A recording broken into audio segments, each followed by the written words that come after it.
भगवान तथागत सम्यक संबुद्ध कहते हैं भिक्षुओं को, जो मैं कई बार बार बार कह चुका हूं, लेकिन क्या करूं, उसकी हमें जरूरत है। जिस तरीके से रोज हमें खाना खाना है, रोज पानी पीना है, उसके बगैर हम नहीं चल सकते। इसी तरीके से इन चीजों को हमने रोजमर्रा की जिंदगी में मन के विकास के लिए ये जरूर जरूर इसका अभ्यास करना है।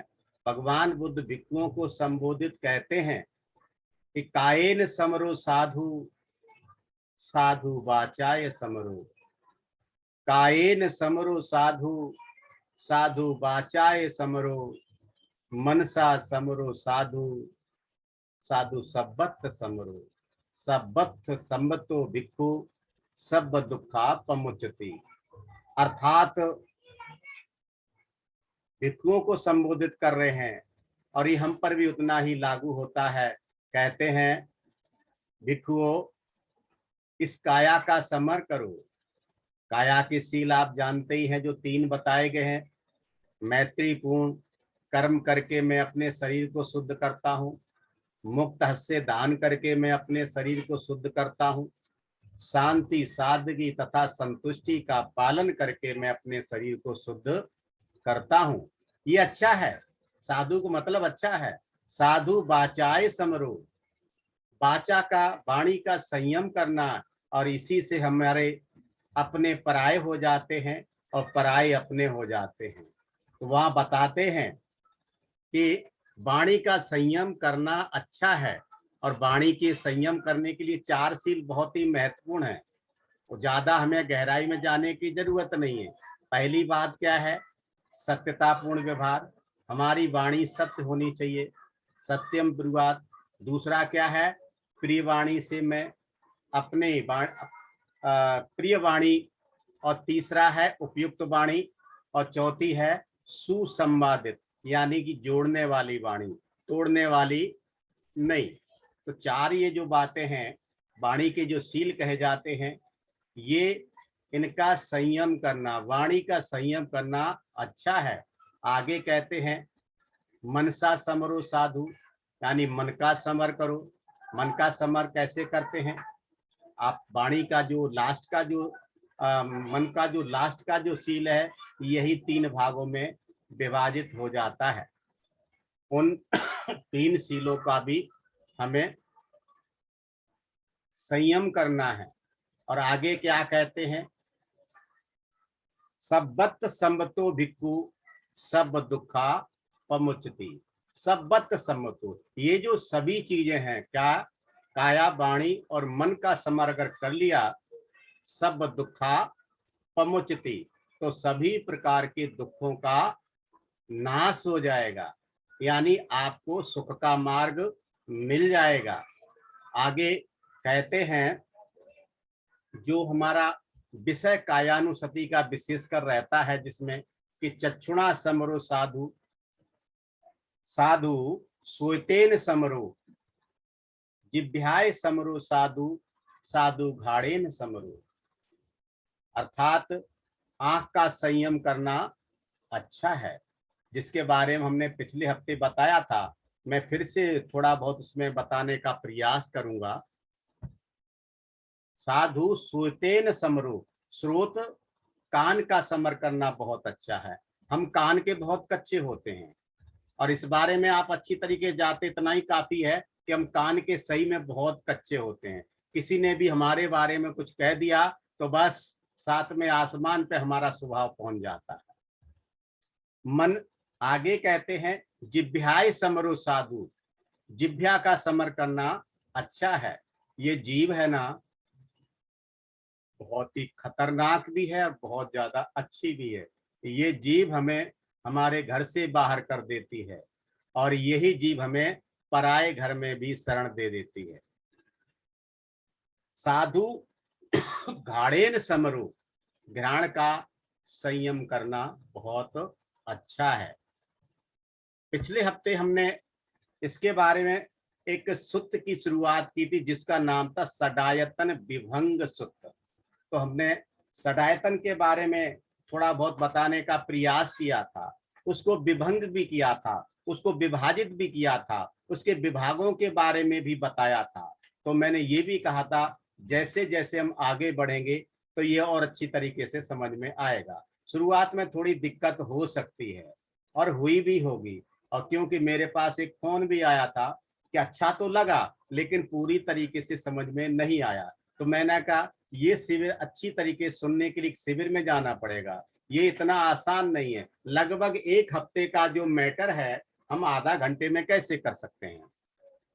तो उसी से संबंधित मैं कुछ बताने का प्रयास फिर से कर रहा हूं कि ये जो शरीर के जो 6 भीतरी आयतन हैं, जिनको कि आध्यात्मिक आयतन कहा जाता है, भगवान बुद्ध समझा रहे हैं उन भिक्षुओं को अनाथ पिंड के आराम जेतवन में, उनको समझा रहे हैं।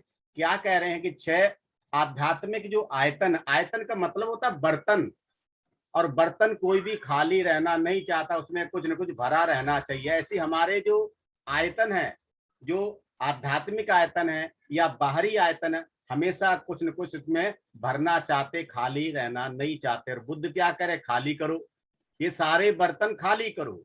तो ये कौन से 6 आयतन है? चक्षु आयतन है, श्रोत आयतन है, घ्राण आयतन है, जिह्वा आयतन है, काया आयतन है और मन आयतन। ये जो 6 बर्तन है, ये जो हमेशा भरे रहना चाहते, खाली रहना नहीं चाहते। और 6 बाहरी आयतन कौन से हैं? आंख में क्या भरना चाहिए? रूप। आंख जो चक्षु आयतन है उसमें क्या हमेशा चाहिए? रूप भरा होना चाहिए।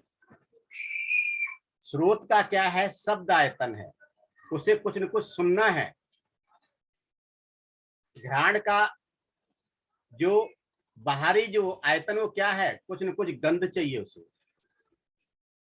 जिह्वा का आयतन क्या है? बाहरी आयतन, उसे रस चाहिए, स्वाद चाहिए, टेस्ट चाहिए। और काया का बाहरी आयतन क्या है? स्पर्श चाहिए, ठंडा, गरम, मुलायम। और मन का जो आयतन बाहरी है वो क्या है? धर्म आयतन, उसे कुछ न कुछ धर्म सुनने को चाहिए। वो बात अलग है, भाई और बहनों बुरा मत माना। बाबा साहब के अनुयायी आज की तारीख में लाखों नहीं करोड़ों में है, सही में वो भगवान बुद्ध का धम्म नहीं दे पा रहे हैं, बुरा मत मानना, ये क्लियर है। भगवान बुद्ध का वो धर्म सही में नहीं दे पा रहे हैं। उनके जो मन आयतन है, मन के या बर्तन है, उस बर्तन में आपका धर्म सही में नहीं पहुंच पा रहा है, इसलिए औरों का जो धर्म वहां पहुंच रहा है, जिसको आप अधर्म कहते हैं। आप अपने धर्म को धम्म कहते हैं और दूसरे को धर्म, तो हम नहीं दे पा रहे हैं। इस विशेषकर मैं अपने ऊपर, बोधि प्रकाश अपने ऊपर कह रहा है कि मैं उन लोगों को सही में भगवान बुद्ध का जो धम्म है, जो बाबा साहब ने हमें दिया है, हम नहीं उन तक दे पा रहे हैं। और यही कारण है कि लोग जो है दूसरी तरफ बड़े चले जा रहे हैं। और तीसरा जो हमने बताया था इसके अंदर कि 6 विज्ञान काय हैं, विज्ञान के जो 6 कार्य हैं वो क्या है? अब विज्ञान का जो उदय है, उसका जो जन्म है वो कैसे होता है? भगवान बुद्ध बहुत ही सरल भाषा में भिक्षुओं को समझाते हैं। वो कहते इंद्रिय, जो हमारी 6 इंद्रियां हैं और उनके जो विषय हैं, अब जब दोनों मिल जाते हैं आपस में, और वहीं से विज्ञान शुरू हो जाता है। जैसे कि हमारे चक्षु है, चक्षु का विषय क्या है? रूप। जैसे आंख रूप से मिलेगी तो वहां पर चक्षु विज्ञान शुरू हो जाएगा। स्रोत विज्ञान है, जैसे ही हमारे कान किसी चीज को सुनेंगे और वहीं से हमारा मन आकलन करने लग जाएगा कि ये स्रोत विज्ञान है। आगे घ्राण विज्ञान शुरू हो जाता है, जैसे नासिका से कोई भी गंध टकराती है वो घ्राण विज्ञान शुरू हो जाता है।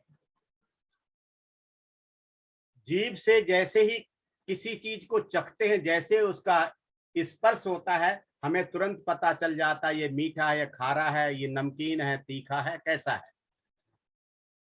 और काया विज्ञान कैसे शुरू होती है? जब हमारा जो शरीर है जब किसी चीज से स्पर्श करता है तो वहां से काया विज्ञान शुरू हो जाती है। जैसे अभी वर्तमान में उत्तर भारत में गर्मी है और हर घर में पंखा चल रहा है, और पंखा जैसे ही हमारे शरीर से स्पर्श, उसकी हवा का स्पर्श होता है तो हमें तुरंत पता चल जाता है कि हमें ठंडक महसूस हो रही है। गर्मी से आया हुआ व्यक्ति तुरंत कहता पंखा चलाओ, और जैसे उस हवा का संपर्क हमारी काया से होता है तो हमें वहां पर काया विज्ञान शुरू हो जाती। इसी तरीके से है छठा आखिरी, मनोविज्ञान। जब मन के ऊपर है ना किसी चीज की छाप पड़ती है तो तुरंत मनोविज्ञान शुरू हो जाता। कुछ तो हम जो जन्म से लेकर के अब तक जो है कुछ न कुछ सीखते ही चले आ रहे हैं, और कुछ वर्तमान में जैसे अभी है कुछ न कुछ हम नया सीख रहे हैं। भगवान बुद्ध आगे भिक्षुओं को कहते हैं 6 स्पर्श कार्यों को जानना चाहिए। 6 स्पर्श कार्य कौन कौन से हैं? चक्षु स्पर्श है, श्रोत स्पर्श है, घ्राण स्पर्श है, जिह्वा स्पर्श है, काया स्पर्श है और मन स्पर्श है। 18 हमने कल बताए थे, यानी कि पिछले बुधवार को 18 मनोविचार हैं। मनोविचार क्या है? मन के ऊपर बहुत सारे हमारे विचार पनपते रहते हैं, जन्मते रहते हैं, बिगड़ते रहते हैं, आते रहते हैं, जाते रहते हैं। तो वहां पर जो है हम कभी कभी तो बहुत आनंद की अनुभूति लेते हैं, और कभी कभी हमें बड़ा दुख भी होता है, और कभी कभी कोई फर्क नहीं पड़ता है। तो ये जो मनोविचार है इस तरीके होते हैं। जैसे चक्षु ने रूप को देखा, और अगर हमें अच्छा लगा तो वहां सौमनस्य पैदा होता है, आनंद से सिंचित मन की अवस्था को प्राप्त करता है। सौमन स्थानीय मन की अवस्था कई बार ऐसी होती है, दुखदाई हो जाती है, हम देखना ही नहीं चाहते हैं, तो वहां उसके अनुभव से हम मन की अवस्था जो होती है उसको प्राप्त करते हैं। और तीसरा जो विचार होता है, मनोपविचार जिसको कहते हैं, वो होता है तटस्थता का, उपेक्षा का। ना हमें वहां पर रूप से, चक्षु से रूप को देखते हैं तो वहां ना हमें सुखद अवस्था होती है और ना ही दुखद अवस्था प्राप्त होती है, वहां उपेक्षा की अवस्था हमें प्राप्त होती है। और ये जो विचार है, ये भी उपविचार है, वो है उपेक्षा।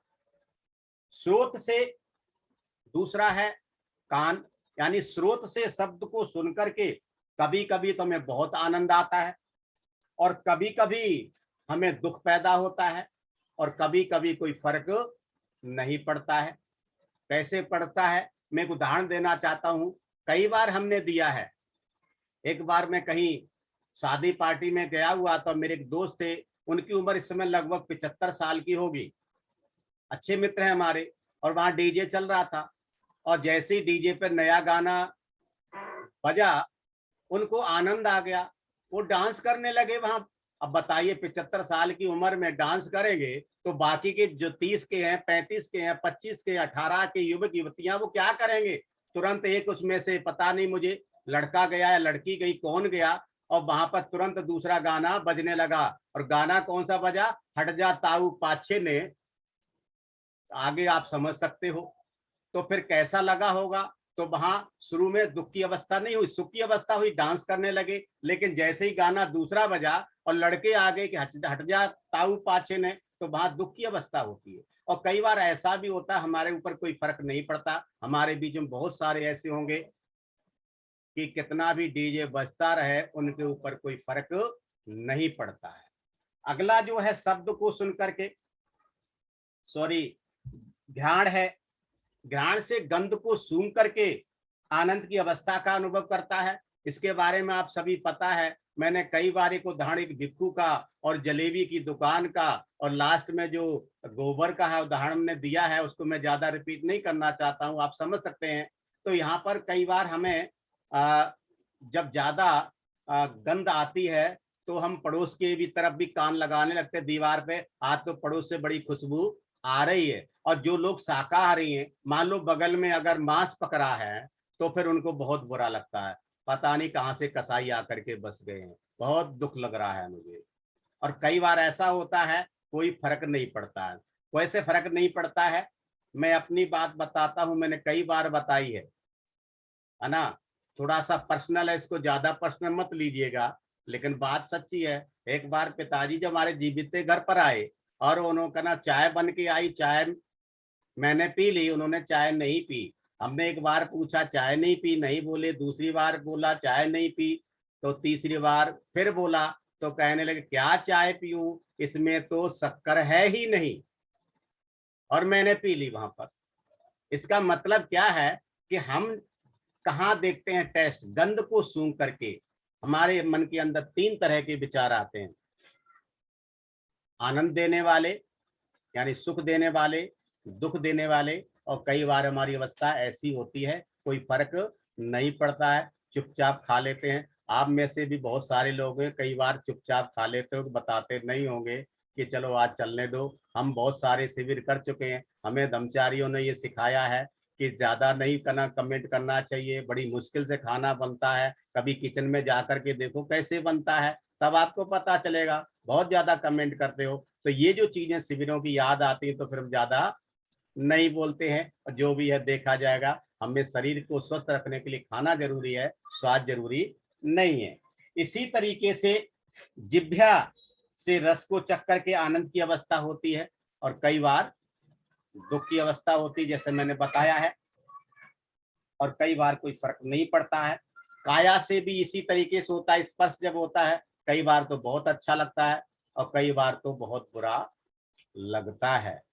मैंने इसके बारे में कई बार उदाहरण दिए हैं, लेकिन इसलिए मैं उदाहरण नहीं देना चाहता हूं। इसी तरीके से मन से धर्म को जानकर कई बार बहुत अच्छा अनुभव होता है। किसी किसी का प्रवचन, हमारे बीच में आदरणीय धर्मचारी नागरतन जी हैं, जब वो सुनाते हैं ना तो लोग बड़े ध्यान से सुनते हैं, बड़ा मेला सा लग जाता है, भीड़ भी बहुत होती है। और कभी कभी ऐसा भी होता है, हमारे जैसा कोई बोधि प्रकाश जैसा बोलता है तो आधे लोग छोड़ के बीच में से ही चले जाते हैं। और कई बार ऐसा होता है कि ठीक है जो भी है, हमने तो कोई फर्क नहीं पड़ता है। ऐसा ही कई बार मैंने देखा, लोग बीच में उठ के चले जाते हैं, वो सुनते ही नहीं है, कोई फर्क ही नहीं पड़ता उनके ऊपर। तो हमें इस तरीके से इसको देखना है। ये जो है इस तरीके से हमारे 18 जो मनोविचार हैं, इसके बारे में मैंने बताया है। अब हम आगे थोड़ा सा जो सौमनस्य है, दौर्मनस्य है, उपेक्षा है, इनके बारे में बताने का प्रयास करूंगा। ये जो 36 हैं, इस प्रकार के जो 36 हैं, इनके बारे में बताने का मैं प्रयास करूंगा। तो उनमें से हमने पिछले हफ्ते बताया था 6 हैं। गेह संबंधी दौर सौमनस्य। गेह संबंधी का मतलब क्या है? गेह का सीधा मतलब है लोभ से। लोभ जागृत होता है। कैसे जागृत होता है लोभ? जब हम चक्षु से रूप को देखते हैं तो बार बार देखने का लोभ जागता है। कान से, स्रोत से शब्द को सुनते हैं, ज्यादा बढ़िया गाना या प्रवचन तो बार बार सुनने का मन करता है। चक्षु के बाद में सॉरी, जो रस विज्ञान है, यानी कि जिह्वा से जब रस को टेस्ट करते हैं और अच्छा ही लगता है सब्जी या खाना, तो कहते हैं थोड़ा और दे दीजिए। इसी तरीके से जब हम घ्राण यानी गंध से जब सूंघते हैं, कोई चीज अच्छी लगती है तो बार बार वहां हमारा लोभ जागता है। इसी तरीके से हमारा मन संबंधी लोभ जागता है। कई बार कुछ शिविर इतने अच्छे लग जाते हैं, हमारे बीच में भाई बहन बैठे होंगे, वो बार बार उन शिविरों को करते हैं। एक एक शिविर को 3-3, 4-4, 5-5 बार तक करते हैं। क्यों करते हैं? तो उनको धर्म के प्रति रुचि लग जाती है, लोभ जागता है धर्म के प्रति, ये बहुत अच्छा, मुझे और ज्यादा करना चाहिए। इसी तरीके से 6 जो हैं दौर्मनस्य है, बुरा लगता है। चक्षु से जब रूप अच्छा नहीं लगता है तो हमारा मन नहीं करता देखने को, दुख पैदा होता है। कहाँ से आ गया ये, सुबह सुबह हमारे को दर्शन कर दिए, हमारा सारा दिन बेकार चला गया।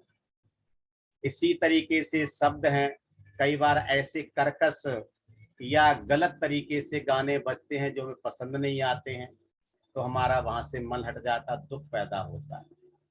इसी तरीके से कहीं पर गंध की जगह, सुगंध की जगह दुर्गंध हमें सूंघने मिलती है, तो एकाएक हम अपना नासिका को बंद कर लेते हैं, हम सूंघना नहीं चाहते। इस तरीके से हमारे जो मन के जो विषय हैं कई बार हमें अच्छे नहीं लगते हैं, हम उसको पसंद नहीं करते हैं। ये 6 जो हैं दौर्मनस्य हैं। और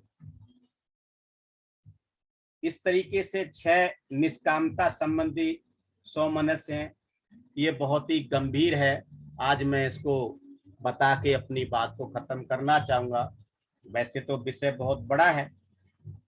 तो निष्कामता संबंधी जो सौमनस्य हैं, इनको हमें बहुत ज्यादा समझना है। हम सभी भगवान बुद्ध बाबा साहब के बोधिसत्व के अनुयायी हैं, तो हमें समझना है। जैसे नंबर 1 है चक्षु, और चक्षु का विषय क्या है? रूप, और रूपों की है अनित्यता। रूप नित्य नहीं है। अगर ऐसा है तो आप अपने आप को देख लीजिए, बाहर जाने की जरूरत ही नहीं। जैसे आपका रूप पहले था वैसा आज नहीं है, और जैसा आज है वैसा भी आगे रहने वाला नहीं है। तो अनित्यता का जो रूप की अनित्यता है, उसके विपरिणाम क्या है, परिणाम क्या है, निरोध क्या है, विराग क्या है, इनको जान करके जो पूर्व में थे, जो इस समय हैं, वे सभी रूप अनित्य हैं, वे सभी दुखदाई हैं, वे सभी विपरिणाम धर्मी हैं, अर्थात विकृत होने वाले हैं। इस तरीके से अच्छी तरीके से प्रज्ञा से देखते हुए क्या होता है? सौमनस्य उत्पन्न होता है, यानी कि वहां पर लगाव नहीं रहता। अनित्यता का सिद्धांत क्या है, ये अच्छी तरीके से समझ में आ जाता है। उसके अलावा शब्द की अनित्यता है, हमेशा एक जैसा नहीं रहता है, ये हमें समझना है। गंधों की अनित्यता, गंध भी हमेशा एक जैसी नहीं रहती। मान लो फूल हैं, पुष्पम मिला याति यथा इदम्बे कायो तथा याति विनाश भावं। भगवान बुद्ध क्या कहते हैं? जिस तरीके से फूल कितने ही सुंदर क्यों न हो, वो कुरूप हो जाते हैं, उनकी गंध भी दुर्गंध में बदल जाती है। इसी तरीके से क्या होगा? कायो याति विनाश भाव। ये जो काया है, चाहे कितनी सुंदर क्यों न हो, इस काया के अंदर का मन कितना ही विशुद्ध रूप से विद्वान क्यों न हो, फिर भी इस काया का विनाश होने वाला ही है। रसों की अनित्यता समझ में आती है, स्पर्श की अनित्यता समझ में आती है, धर्मों की अनित्यता समझ में आती है, और ये है निष्कामता संबंधी सौमनस्य। मुझे याद आता है मेरे कल्याण मित्र बोधि सागर जी, थोड़ी सी बात में, एक सेंटेंस में बहुत लंबा संदेश दे देते थे। वो मुझे याद है, आनंद मेला में उनका प्रवचन चल रहा था, तो कह रहे थे ये हार, ये फूल मालाएं, ये गंध, ये श्रृंगार, ये साजो सज्जा, ये सभी अध्यात्म के पथ के रोड़े हैं, अध्यात्म के पथ के रोड़े हैं। अगर इनमें हम फंस गए, मान सम्मान में फंस गए, तो फिर हम आगे बढ़ नहीं सकते। तो हमें इसको समझना है। यहाँ पर निष्कामता संबंधी जो सौमनस्य है, इसको समझना है। यानी कि इनमें हमें फंसना नहीं है। ये जो हमारे 6 आयतन हैं, इनके जो विषय हैं, इनकी जो विज्ञान है, इन सभी में फंसना नहीं है। अर्थात इन सभी बर्तनों को खाली करना है। जब तक इन बर्तनों को खाली नहीं करेंगे तब तक हम निष्कामता संबंधी सौमनस्य को अर्थात उस आनंद की अनुभूति को प्राप्त नहीं कर सकते। आगे क्या है? 6 गेद संबंधी निष्कामता संबंधी दौर्मनस्य, जो मैंने आज आपको बताने का प्रयास किया। थोड़ा और हम चलते हैं आगे। भगवान बुद्ध क्या कहते हैं? रूपों की अनित्यता को जानकर, रूप अनित्य है, इस बात को जानकर अच्छी तरीके से प्रज्ञा से देखना है। प्रज्ञा से देखना है। अनुपम विमोक्षों से इस बराह उपस्थित करता है। क्या कहता है? उसके मन में क्या आता है? अहो, कब मैं उस अवस्था को प्राप्त करूंगा, कब उस आयतन को प्राप्त करूंगा जिस आयतन को प्राप्त कर आज आर्य लोग, कौन से आर्य लोग? श्रोतापन, सकृतागामी, अनागामी, अरहत। श्रोतापन, सकृतागामी, अनागामी और अरहत बिहर रहे हैं, विहार कर रहे हैं। इस प्रकार अनुपम विमोक्षों में इस प्रहा उपस्थित करते, इस प्रकार के कारण दौमनस्य, खेद उत्पन्न होता है कि मेरा सारा जीवन यूं ही चला गया।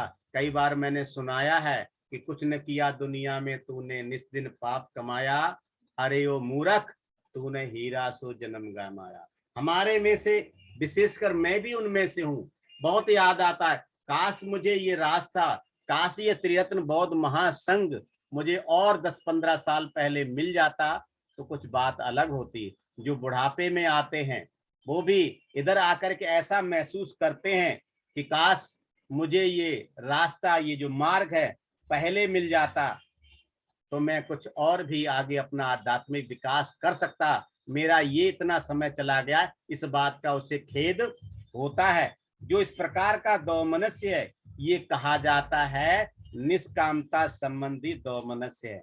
इसी तरीके से शब्दों की अनित्यता में उसे लगता है काश ये चीजें मैंने पहले सुनी होती, आज मुझे बुढ़ापे में सुनने को मिल रही है। मेरा एक पैर तो कब्र में जा रहा है, अब ये चीजें मुझे सुनने को मिल रही, काश ये मुझे पहले सुनने को मिलती। तो ये जो लंबा समय गया है, जो नहीं सुन पाया, इस बात का दुख पैदा होता है। गंधों की अनित्यता, सुगंध जो है, सही में सबसे बड़ी जो सुगंध है वो सील की सुगंध कही जाती है। जो भगवान बुद्ध ने बताई है कि सबसे बड़ी जो सुगंध है वो है सील की सुगंध है, और सील की सुगंध बुद्ध के धम्म के बाहर आपको कहीं मिलने वाली नहीं है, ये कहा जाता है। इसी तरीके से स्पष्ट विषयों की जो अनित्यता है, ये जो त्वचा है, ये हमेशा एक जैसी नहीं रहने वाली है। आज हमें इस बात का एहसास होता है, पहले तो हम बहुत अकड़ते थे। आगे है धर्मों की अनित्यता है। सभी धर्म परिवर्तनशील हैं। सभ्य धम्मा अनत्ताति यदा पय्याय पसति अथ निबदंत दुखे एस मग्गो विशुद्धिया। सभी धर्म परिवर्तनशील हैं। भगवान बुद्ध ने ऐसा बताया है कि हमें किसी बात को पक्का नहीं कर लेना चाहिए, समय समय पर उसमें बदलाव होता रहता है।